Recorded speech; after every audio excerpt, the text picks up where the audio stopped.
Hello दोस्तों, स्वागत है आप सभी का हमारे यूट्यूब चैनल स्टडी विद जीवन में। तो कल आप लोगों ने एक वीडियो भी देखा होगा हमारा, जिसमें आयोग ने एक नोटिफिकेशन जारी किया था कि मई माह की जो 3 मई को एक परीक्षा होने वाली थी इनकी, जो टेक्निकल अर्हता वाले कुछ पद थे जिसमें 57 पद थे, उसकी परीक्षा को कुछ समय के लिए स्थगित कर दिया गया। जिसमें आयोग ने लिखा था कि अपरिहार्य कारणों से इस परीक्षा को कुछ समय के लिए स्थगित किया जाता है। तो उसके बाद आप लोग के लिए बहुत सारे क्वेश्चन आ रहे थे कि सर ये परीक्षा क्यों रद्द की गई, या जो हमारी 17 मई को स्नातक स्तरीय एग्ज़ाम भर्ती परीक्षा है वो समय से हो पाएगी या नहीं हो पाएगी। आपके उन्हीं सवालों का जवाब आज हम देने वाले हैं। आगे बढ़ने से पहले आपसे कहना चाहेंगे, चैनल पर आप नए हैं तो इसे लाइक, शेयर और चैनल को सब्सक्राइब ज़रूर करें। सभी महत्वपूर्ण लिंक वीडियो के डिस्क्रिप्शन में दिए गए हैं, वहाँ से आप हमसे जुड़ सकते हैं। और स्नातक स्तरीय एग्ज़ाम जो कि 17 मई को होना है, उसके लिए टेस्ट सीरीज भी हमारी चल रही है, उसके लिए भी आप हमसे जुड़ सकते हैं। हमारे नंबर पर संपर्क करें। तो आयोग की तरफ से एक नोटिफिकेशन जारी किया गया था, जिसमें आप लोग देख सकते हैं कि अपरिहार्य कारणों से 3 मई 2026 की प्रस्तावित परीक्षा को अग्रिम आदेशों तक स्थगित किया जाता है। इसका कारण क्या है, सब मैं आपको सिंपली बता देता हूँ। तो आयोग के आजकल बीच में आप लोगों ने एक आयोग का आगामी वित्त वर्ष के लिए कुछ कार्य प्रणाली, यानी वे क्या करने वाले हैं, उसके रिगार्डिंग एक नोटिफिकेशन जारी हुआ था, जिसमें उन्होंने कहा था कि यदि किसी भर्ती में कम पद हैं और कम आवेदन इत्यादि आते हैं तो हम उस भर्ती को ऑनलाइन कराएंगे। तो इस भर्ती परीक्षा को भी आयोग ऑनलाइन कराना चाह रहा था, लेकिन कोई वेंडर न मिलने की वजह से, यानी ऑनलाइन परीक्षा करने वाली कोई कंपनी न मिलने की वजह से आयोग ने कुछ समय के लिए इस परीक्षा को क्या कर दिया है, स्थगित कर दिया। यानी कुछ समय बाद यह परीक्षा आप लोगों को देखने को मिल जाएगी।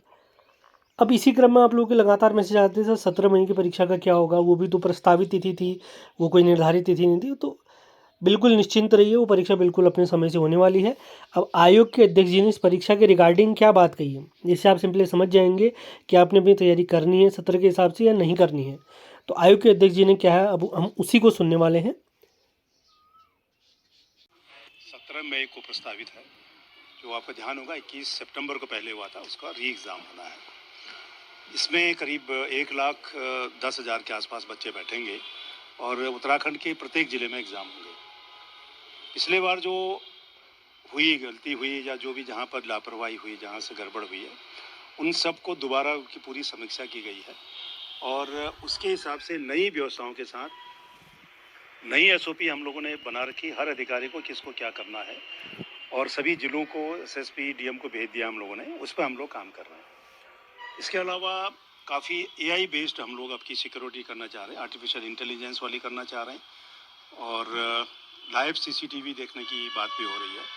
और एआई में हम लोग क्या करेंगे कि अगर कोई एक्टिविटीज़ अगर सेंटर में जो नॉर्मल नहीं लग रही है आपको, चाहे क्राउड हो, चाहे कोई अनऑथराइज को आदमी चला जाए, वो अलर्ट जनरेट करेगा ऑटोमेटिकली। उसको कर रहे हैं हम लोग, और हर सेंटर से लाइव करेंगे अपने सेंटर में, पुलिस हमारे कमीशन के हेडक्वार्टर में उसको हम मॉनिटर करेंगे। इसलिए हम लोग सभी जिलों में जा रहे हैं, और कल मैं चंपावत और फिर पिथौरागढ़ जा रहा हूँ। 2 मेंबर हमारे अल्मोड़ा और बागेश्वर में हैं अभी, और फिर गढ़वाल की तरफ से टूर करेंगे। कोशिश ये है कि एग्ज़ाम बढ़िया हो। बच्चों से मेरा एक अपील है कि अपने पर विश्वास करिए, अपने मेहनत पर विश्वास करिए, और फ्रिस्किंग आपके बहुत सख्ती होगी। एक अभी हम लोग निर्देश जारी करेंगे जब एडमिट कार्ड के साथ, जो बच्चा स्कूल में एग्ज़ाम देने आएगा, हाफ टी शर्ट या हाफ शर्ट पहन के आएगा और नीचे नॉर्मल पैंट पहनेगा।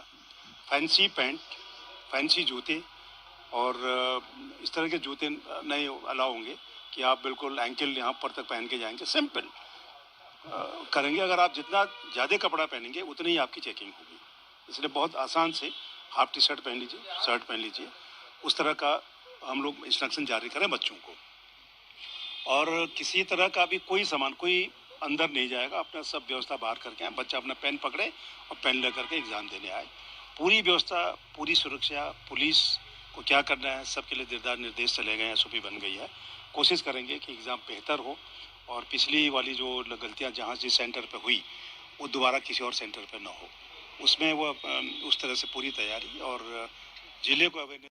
तो आयोग के अध्यक्ष जी का सिंपली ये कहना है कि परीक्षा बिल्कुल ऑन टाइम है, प्रत्येक जिले में परीक्षा आयोजित की जाएगी, और परीक्षा में केवल वे ही प्रतिभाग करेंगे जिन्होंने 21 सितंबर की परीक्षा में प्रतिभाग किया था। नए बच्चे नहीं आएंगे, भले आपने फॉर्म भराओ ना भराओ, उससे कोई मतलब नहीं है।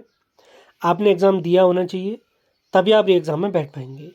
तो स्नातक स्तरीय री एग्ज़ाम जो कि 17 मई 2026 को होने वाला है, उसके लिए हमारे द्वारा प्रैक्टिस सीरीज लॉन्च की गई है, जिसमें संपूर्ण उत्तराखंड, सामान्य हिंदी, कंप्यूटर शामिल किया गया है। उत्तराखंड के 40 सवाल, हिंदी के 20 सवाल और कंप्यूटर के 10 सवाल। 21 अप्रैल से बैच प्रारंभ हुआ है, 15 मई को बैच समाप्त होगा। टोटल इसमें 22 टेस्ट होंगे। हर टेस्ट में आपको 70 प्लस क्वेश्चन देखने को मिलेंगे और हर दिन का आप कार्यक्रम देख सकते हैं, किस दिन कौन कौन सा टेस्ट होगा। आज 30 अप्रैल को हमारा टेस्ट होने वाला है उत्तराखंड में परमार्थ शासन, उसके बाद टिहरी रियासत, हिंदी के सवाल और कंप्यूटर के सवाल। यदि आप इस बैच से जुड़ने के इच्छुक हैं, इसके अलावा आप करंट अफेयर्स, उत्तराखंड, जीएस इत्यादि के नोट्स इत्यादि चाहते हैं, इस बैच से जुड़ना चाहते हैं, तो आपने इस नंबर 7895127508 पर संपर्क करना है। आपको बैच से जोड़ दिया जाएगा। सभी महत्वपूर्ण लिंक वीडियो के डिस्क्रिप्शन में दिए गए हैं, वहाँ से भी आप हमसे जुड़ सकते हैं। धन्यवाद।